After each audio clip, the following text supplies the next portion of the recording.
I'll try and be as coherent as possible. My mind is a mess and I feel scattered more often than not now.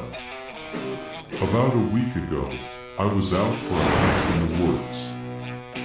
For context, I live in Raton, a small town in northern New Mexico off of I-25.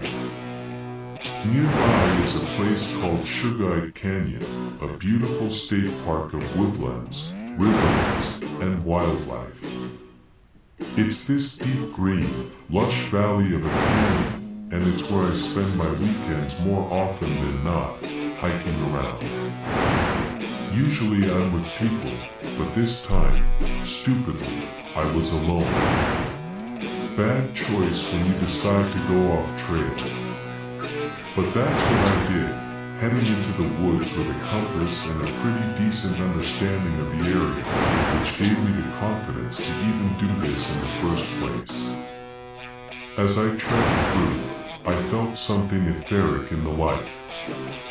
If you've ever been hiking through the quiet forest as the light filtering through the canopy gets like golden, you'll know what I mean. It's fey-like, in like a fantasy sort of way. Beautiful and otherworldly.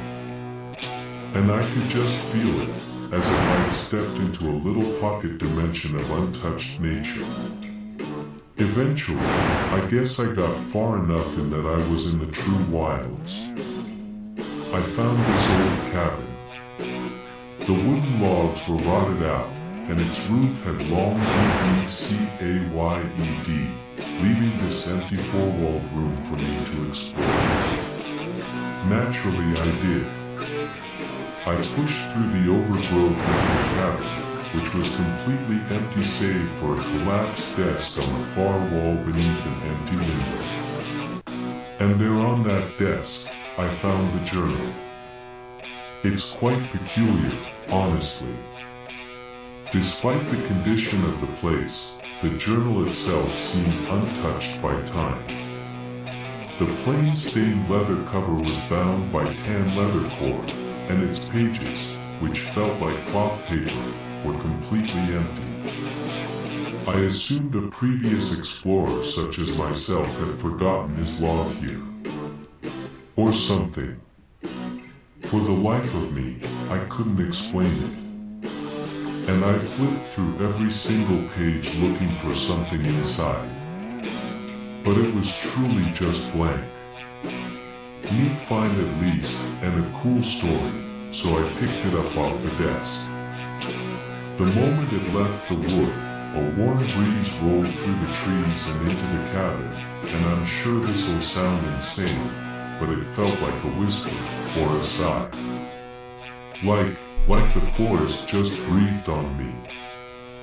I suddenly felt extremely uncomfortable.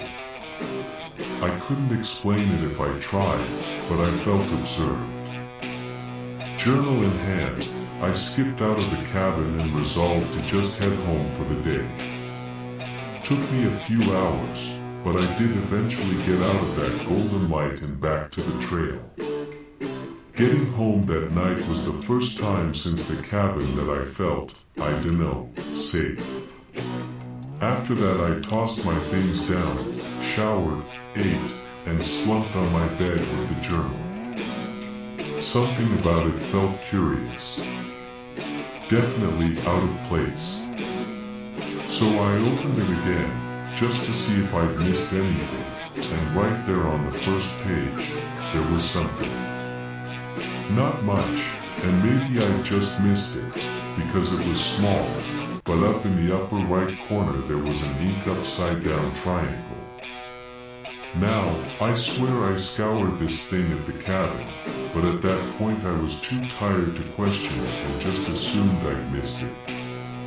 The rest of the journal was still empty anyway, so I closed it and tried to get some sleep. I had the weirdest dreams that night.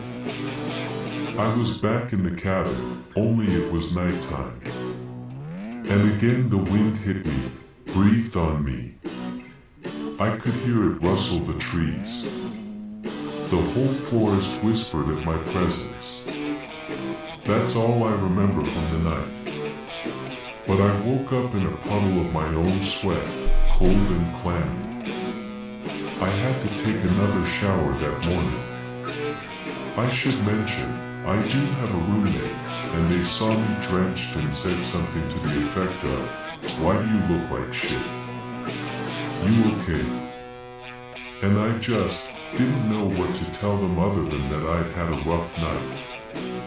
Well, I got out of the shower and changed my sheets, and my eye caught the journal again. Did I miss something else, I wondered. So I took it to our breakfast nook and cracked it open while I ate. This time, on the front page, the triangle seemed larger, more prominent on the page. Maybe a trick of the eye, so I turned the page and found writing. The ink was bronze, old, but it was clear and legible, and fascinating. If a little freaked out, I read it. There were 3 short sentences. The first spoke of the wind, almost poetically. The wind dancing, the trees singing, kind of thing, and it ended with the words, "You've taken me." The second simply said, "I am Elicida. I think that's a name." And the third simply said, "Greetings," as if it was talking to me. I'm not ashamed to say I slammed it closed. I know that writing wasn't there the day before. My roommate saw this and said, "Are you okay?" The fuck was that? And I was just so shaken that I didn't say anything, and just stood and left. I mean, what was I supposed to say? "Oh yeah, I'm fine, just being spoken to by a journal I found in the woods." Other than that, it's a fine Sunday. Out on our balcony, I opened it again. On the next page, there were even more new words. "Who are you?" I was just speechless.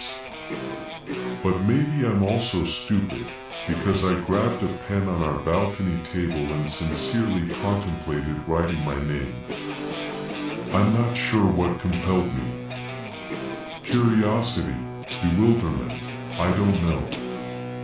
But that's exactly what I did. I wrote my name and said, "Hello." I stared down at the page as if it would change, but it didn't. I let loose a small chuckle. Nerves, you know. And closed the book. And then it dawned on me. I reopened the journal, and sure enough, there were new words. "It's nice to formally meet you." I did the only thing I could think to do. I wrote, "Who are you?" and closed and opened the book. The new writing said, "I've already said, my name is Elicida." I thought for a minute and wrote down, "Is this your journal?" Closed it, opened it. Now it said, "Yes." I could not believe I was talking to a living book. I didn't know what to make of it. So I closed it and headed back inside, and went about my day. Coffee, college work, a little bit of video gaming, you know. Day-to-day stuff. I didn't open the journal again until that night when I crawled back into bed. Now, there was something new in the journal, on the next page. Vertical, how do I put this? Runes had etched themselves down the entire page. Didn't look Nordic, which is what I think of when I think runes. This was something else, something I had no experience with. And even looking at them upset me. I felt like they were reading me, not the other way around. Very odd feeling.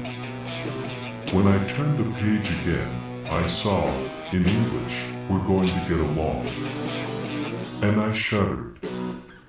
I got this chill down my spine, goose flesh on my arms, and an uneasy warmth in my gut. I figured I'd just go to bed and maybe get rid of the journal in the morning.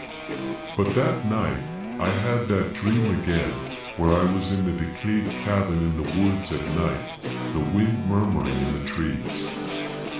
Only this time, it sounded like it was actually saying something, or like chanting.